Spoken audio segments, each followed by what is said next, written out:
Jai Gurudev, welcome to Vidya's lifestyle makeover. என்னடா இவ மாருதி 800 இவ்வளோ சீனுன்னு பார்க்காதீங்க. எல்லாருக்குமே நம்மளுக்குன்ட்டு ஒரு சென்டிமெண்ட் இருக்குல்ல, அதுதான். ஸோ ஃபஸ்ட்டு வாங்கின கார். எதுக்குடா இவ பூஜை பண்ணுறான்னு கேட்காதீங்க. இன்றைக்கி ஃபேமிலியோட குக்கே சுப்பிரமணியம் தான் கிளம்பிட்டோம். ஸோ அதனால தான் போகிறதுக்கு முன்னாடி கார்லாம் க்ளீனாக வாஷ் பண்ணிவிட்டு பூஜை பண்ணலான்னு சொல்லிவிட்டு மஞ்சள் குங்குமம் வச்சுட்டு இருக்கேன். ஸோ நான் வந்துட்டு சீக்கிரம் ரெடி ஆகிட்டேன், அதனால மஞ்சள் குங்குமம் நான் வச்சுன்னு இருக்கேன். கூடவே ஒரு எலிக்குட்டி சுற்றுமே, எங்கே அவன் அப்படின்னு பார்க்காதீங்க, வீடியோ எடுத்துகிட்டு இருக்கிறது அவன் தான். எப்போவுமே வெளியே போகிறப்ப அறக்க பறக்க கிளம்புறதுக்கு எனக்கு சுத்தமாக விருப்பம் இருக்காது.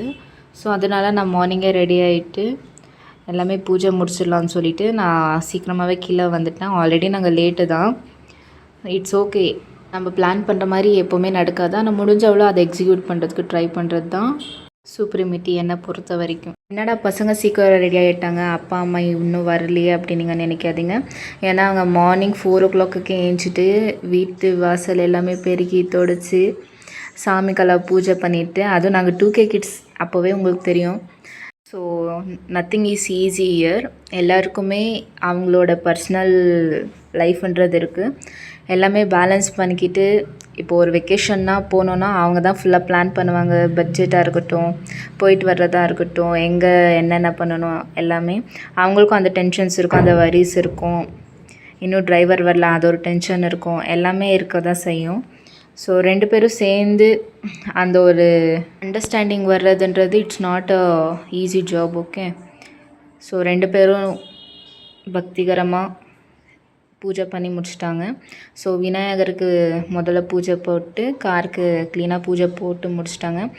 எது பண்ணாலும் முழு மனசோட பண்ணுங்கள், எல்லாமே நல்லா தான் நடக்கும். இங்கே இவ்வளோ நேரமாக யாரை தேடுங்கன்னு எனக்கு ரொம்ப நல்லா புரியுது. சரி, அவருக்கும் ஒரு டைம் வந்துடுச்சு, அவரையும் வீடியோவில் காட்டுறேன். ஃபோனை நான் வாங்கிட்டு தம்பி அமுச்சு விட்டேன். இந்த ஆம்பளை பசங்களாவே இப்படி தானா எனக்கு தெரியலை. சாமி கும்பிடணுன்னாலும் ஒரு மாதிரி சோம்பேறித்தனமாக பண்ணுறாங்க.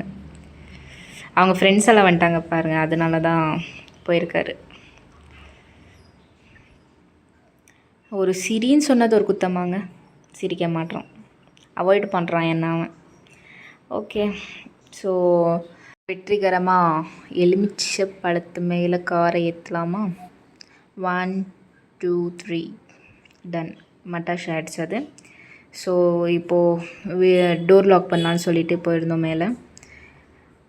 ஸோ அம்மா காலையிலே பியூட்டிஃபுல்லாக ரெடி ஆகிட்டாங்க. 2 பேரும்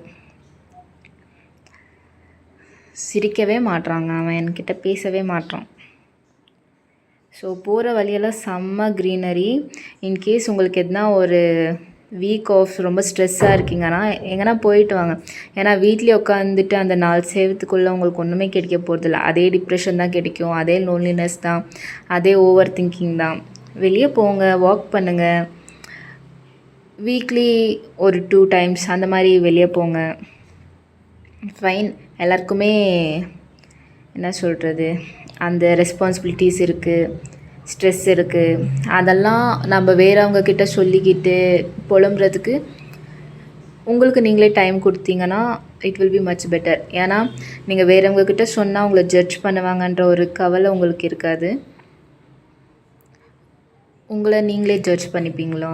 பண்ணிக்க மாட்டீங்க தானே?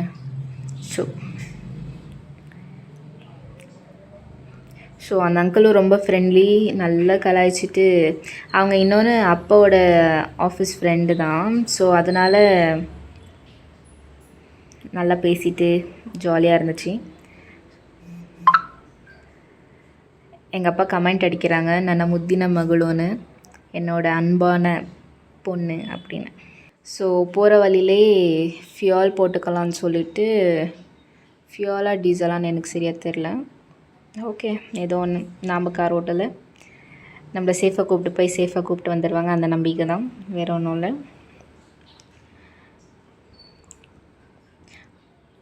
அவர் தான் டிரைவர் வந்திருக்கிறவர். ரொம்ப ஃப்ரெண்ட்லி, குட் ஹார்ட்டட் பர்சன்.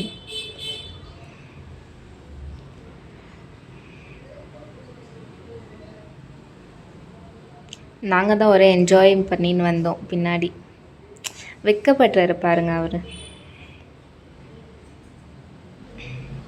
எங்கள் அப்பா வந்துட்டு உங்களுக்கு எதுனா வேணுமா சாப்பிட்றதுக்கு அப்படின்னு கேட்டாங்க.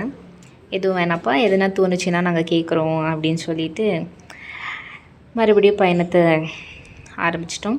இந்த கோயில் பாருங்கள் எவ்வளோ சூப்பராக இருக்குல்ல.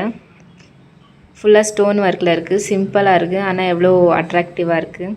அதுக்குள்ளே எங்கள் அத்தை கால் பண்ணாங்கன்னு சொல்லிவிட்டு எங்கள் அத்தைக்கிட்ட கொஞ்சம் கடலை போட்டோம். உலகத்தில் யார் என்ன நினச்சாலும் பரவாயில்ல, என்னை பற்றி ஃபுல்லாக தெரிஞ்ச ஒரே ஆள் அவங்க தான். அண்ணாவும் தங்கச்சியும் பேசின்னு இருக்காங்க. ஸோ இந்த வியூ பாருங்களேன் எவ்வளோ பியூட்டிஃபுல்லாக இருக்குது.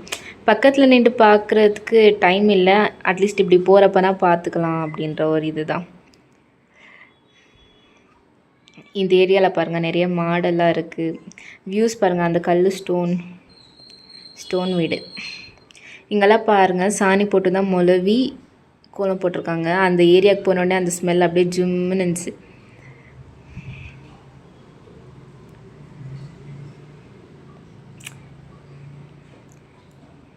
எவ்வளோ ஃபாஸ்ட்டாக ரேஷ் டிரைவிங் பண்ணுறாங்க பாருங்கள் ஆப்போசிட்டில் வர்றவங்கெல்லாம். ஏன்னா இது வந்துட்டு சின்ன ரோடு இல்லை, பார்த்து கேர்ஃபுல்லாக போங்க. இன்கேஸ் நீங்கள் ட்ராவல் பண்ணுறீங்கன்னா எப்போவுமே ஹெல்மெட்ஸ் வேர் பண்ணுங்கள். அங்கே வந்துட்டு ஃபுல்லாக ரெய்னி சீசன் தான் அங்கே. லைக் மல்நாடு, அது மல்நாடு ரீஜன், கார்ட்ஸ் இருக்கிற இடம். ஸோ எப்போவுமே போகிறப்ப இந்த ரெயின் கோட்டு அம்ப்ரெல்லாஸ் எதுனா கேரி பண்ணுங்கள் சேஃப்டிக்காக.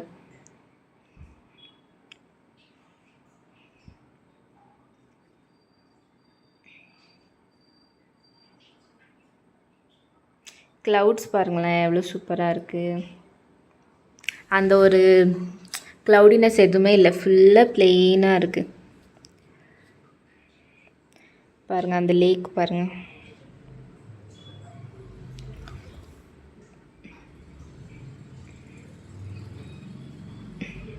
இப்போ வந்துட்டு நாங்கள் ஷார்ட்கட்டில் தான் போயின்னு இருக்கோம் ஹைவேஸ்க்கு. ஏன்னா நார்மல் ரோட்ஸில் ரொம்ப டிராஃபிக்கு, போகிறதுக்குள்ளே டயர்ட் ஆகிடும்னு சொல்லிவிட்டு ஹைவேஸ்க்கு ரீச் ஆகிட்டோம். இப்போ என்ன பிளான், எல்லாமே கரெக்டாக போகுது அப்படின்னு பார்த்தா வயிற்றில் குடுகுடுன்னு சவுண்ட் வருது. சரி ஒரு ஃபேமஸ் இட்லி கடை இருக்குது, ஸோ இட்லி சாப்பிட்லான்னு எடுத்துகிட்டு கொஞ்சம் ஃபோட்டோஸ் எல்லாம் எடுத்துக்கின்னு முடிச்சிட்டோம். Stay tune for part 2.